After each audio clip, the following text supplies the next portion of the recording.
삼전 다시 반등하는데 매수 타이밍일까요?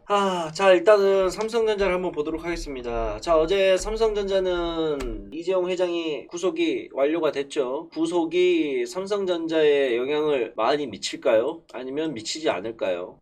일단 제 생각을 이야기를 해드리자 그런다면 삼성전자의 주가와 이재용 회장의 구속 여부하고는 별개의 문제로 저는 놓고 봐야 된다고 생각을 합니다. 물론 이게 단기적인 당일이나 그 다음날이나 이런 식의 짧은 영향은 미칠 수 있겠지만 삼성전자가 이재용이가 구속이 된다 그래서 얘네들이 할 일을 못하고 있습니까? 회사가 안 돌아가고 있습니까? 뭐가 문제예요? 회사에 영향을 크게 미치는 건 없어요. 우리가 흔히 말하는 오너 리스크라는 문제인데 결국은 이런 대기업에서 오너 리스크가 차지하고 있는 비율은 되게 조금해요. 예를 들어서 이게 100이라고 친다 그런다면 오너 리스크가 발생하는 문제는 이 정도 수준이라고 밖에 안 봐요. 이 정도 수준. 자, 그런데 이건 이제 대형주에 속해 있을 때 얘기예요. 대형주. 중소형주들에서 오너 리스크가 차지하고 있는 비율은 어떻게 될까요? 자, 똑같은 크기의 중소형주라고 한다 그런다면 이 중소형주는 오너 리스크가 차지하고 있는 비율이 이만큼이에요. 이해 가시나요? 주식을 하다 보면 제일 개 쌍욕이 나올 때가 언제인지 아십니까? 내가 어떤 종목을 매수를 했어. 근데 회사도 좋고 매출도 잘 나오고 영업도 잘 나오고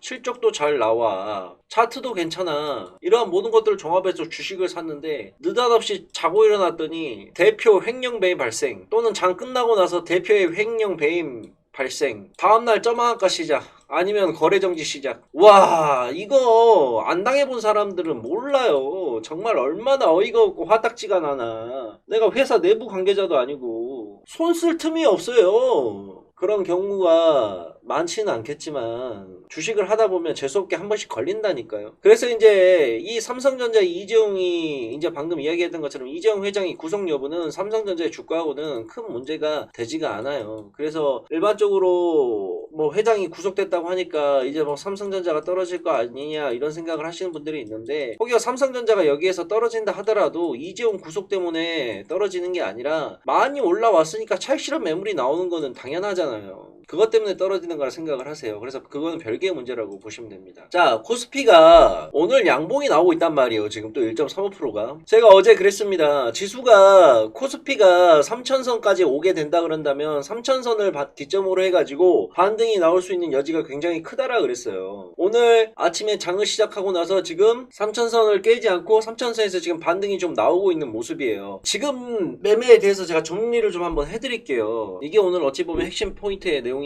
여러분들 지금 계좌에 종목들을 싹 있죠. 지금 우리가 우려하고 걱정하고 있는 부분은 뭐냐면요. 시장이 여기서부터 코로나 때 1400까지 갔다가 지금 3266 찍고 지금 3053인데 우리가 최대로 걱정하고 있는 부분은 지수가 이만큼 올라왔는데 여기서 하락이 나오게 되면 폭락이 나오지 않을까라는 걱정이 있는 거예요. 그러면서 양음봉이 뜨게 되면 지수를 이기는 종목은 없다 그랬죠. 제가 아예 코스피 코스닥에 죄다 빠지고 있고 전 종목에 걸쳐서 하락이 나오고 있는데 내 종목도 빠지는 게 당연하지. 그거는 내 종목이 좋고 나쁘고의 문제를 떠나서 시장 자체가 같이 빠져버리니까는 다 같이 휩쓸리는 겁니다. 내 종목만 빠지는 게 아닌데 어떻게 내 종목만 살아남기를 바랍니까? 그래서 우리가 제일 큰 걱정하는 거는 많이 올라와 있는 상태이기 때문에 고점에서 밀어버렸을 때 폭락이 나오는 건 아닐까? 폭락이 나왔을 때 2500까지 밀리는 거 아닐까? 운땡아리 없어서 2000까지 밀리는 건 아닐까? 이런 모든 최악의 상황을 지금 생각을 하고 있기 때문에 우리는 시장의 지수에 지금 민감하게 반응을 할 수밖에 없는 겁니다. 자, 그러면 지금부터는 우리가 뭘 해야 되느냐면 과감하게 베팅을 하는 것보다는 지금부터는 본인만의 기준선을 생각을 해야 돼요. 기준선을. 자, 예를 들어서 저 같은 경우는 제가 짜놓은 전략 시뮬레이션을 좀 들려드릴게요. 자, 일단은 코스피를 기준으로 얘기를 한다 그런다면 저는 코스피를 기준으로 3000을 기준으로 보고 있습니다. 그래서 저는 만약에 3000을 이탈하는 모습이 보이게 된다 그러면 이때부터 비중을 축소를 해나갈 겁니다. 그러면 코스피 종목들 같은 경우에는 코스피 지수 3000이 깨지기 시작하면 이 코스피에 들어가 있는 종목들을 하나하나씩 정리를 해나갈 겁니다. 어떻게 정리를 할 거냐? 즉 현금을 높일 거예요. 주식 비중을 떨고 떨구고, 그러면 예를 들어서 거래소 종목이 한 4종목 들어가 있다. 그럼 4종목이 들어가 있으면 수익 나는 것도 있고 손실 나는 것도 있을 거예요. 그러면 일단은 여기에서 100% 현금화를 시키는 게 아니라 현금화 비중 50%까지는 생각을 하고 있습니다. 30%에서 50% 정도는 현금화를 할 생각을 하고 있어요. 그래서 3천을 이탈하게 되면 일단은 한 30% 선. 자, 그런데 만약에 3천선을 깨지를 않고 다시 주식이 반등이 나온다? 그러면 주식 비중은 그래도 아직 70%, 7천만 원치 주식이 있기 때문에 다시 먹고 나올 수 있는 그림이 또 짜여집니다. 3천만 원은 또 신규 종목 들어가야 되겠죠. 근데 만약에 3천 라인을 이탈하는 모습이 나온다. 그러면 다음 지지선은 어디까지 보고 있느냐? 2850을 생각을 하고 있습니다. 2850까지 또 오게 되면 현금화 비중을 다시 50%까지 또는 60%, 70%까지 늘려나가는 거예요. 이해 가시겠죠? 근데 2850까지 내려올 확률은 저는 극히 적다고 봅니다. 왜? 이게 되려면 삼성전자가 더 빠지고 추가적으로 시원하게 빠져야 된다는 건데, 그렇게까지 움직이게 된다 그런다면 우리 시장에 영향이 분명히 크게 올 거기 때문에 그 정도까지는 빠지지 않을 거라고 봐요. 그래서 대충 한 2850에서 2950까지는 2차 지지선 구간이라고 생각을 하고 매매를 진행을 할 거예요. 코스피에 해당하는 얘기입니다. 이해 가시죠? 자, 그러면 내가 갖고 있는 보유드 종목들 중에 코스닥이 많은 사람들은 코스닥을 지지선을 어디로 잡아야 되느냐? 종가 기준입니다. 코스닥 같은 경우에는 지금 이 구간을 보고 있어요. 930선 보고 있습니다. 930선을 지지를 못 받았을 경우에는 또 코스닥에 있는 종목들 수익과 손실 나는 거 같이 메꾸면서 종목들을 현금화를 시킬 예정입니다. 근데 950선을 아직까지 오지 않았기 때문에 코스닥도 지금 현금화를 전량시킨 게 아니라 다 갖고 있는 상태예요.